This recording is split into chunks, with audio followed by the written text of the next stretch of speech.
Afin de pouvoir différencier plus rapidement les différents segments que vous avez insérés pour filtrer les données de votre tableau croisé dynamique, vous avez la possibilité de les personnaliser. Donc pour pouvoir personnaliser un segment, vous devez tout d'abord le sélectionner. Donc je vais par exemple ici pour commencer personnaliser celui-ci. Je clique donc dessus pour le sélectionner. Une fois celui-ci sélectionné, vous avez en haut dans le ruban Office un nouvel onglet qui apparaît, l'onglet Options. Je clique donc dessus pour y accéder. Premièrement, j'ai par exemple ici la possibilité tout à gauche de modifier le nom de mon segment.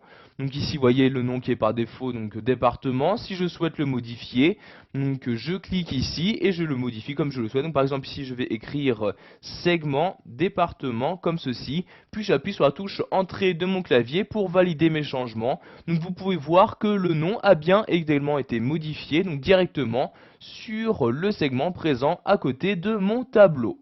Sachez également qu'il existe différents styles applicables à vos segments afin de modifier très rapidement leur mise en forme et leur couleur. Donc pour appliquer un style à un segment, vous devez tout d'abord les afficher en cliquant sur ce bouton-là.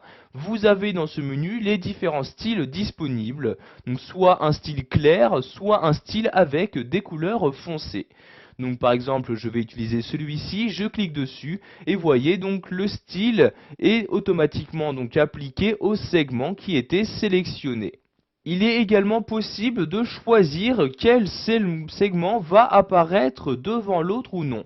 Donc vous voyez par exemple si je déplace celui-ci, donc je clique, je maintiens le clic de ma souris et je déplace ici sur le second segment. Je lâche ici le clic de ma souris. Vous pouvez voir qu'il apparaît pour l'instant au-dessus de l'autre. Si je souhaite le faire apparaître en dessous, je vais ici devoir le reculer d'un ou plusieurs plans. Donc pour reculer, pour changer de plan un segment, vous allez vous rendre toujours dans l'onglet Options sur l'un des deux boutons, donc suivant si vous souhaitez l'avancer ou le reculer d'un plan.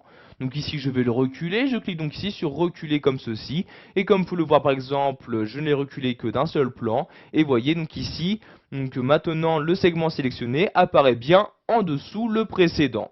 Je vais maintenant ici modifier celui-ci en cliquant ici dessus. Je vais par exemple lui appliquer un style en cliquant sur cette flèche-ci. Je vais ici choisir ce style-ci. Je clique donc dessus pour l'appliquer à ce nouveau segment. Pour finir, nous allons voir quelles sont les différentes configurations disponibles pour un segment. Je vais par exemple ici configurer celui-ci. Je le sélectionne, puis je reste dans l'onglet Options. Je clique ici sur Paramètres des segments. Vous allez alors avoir cette nouvelle fenêtre qui va s'ouvrir. Dans cette fenêtre, vous avez toujours la possibilité de modifier le nom de votre segment, mais également sa légende. Et vous pourrez également choisir dans quel ordre faire apparaître les différentes données de ce segment. Par défaut, il s'agit d'un ordre croissant, de A à Z. Si vous souhaitez inverser cet ordre, vous cochez ici la case décroissant comme ceci. Et pensez bien à cliquer sur le bouton OK pour valider vos changements. Vous avez par exemple maintenant pour ce segment les départements qui apparaissent bien dans l'ordre décroissant.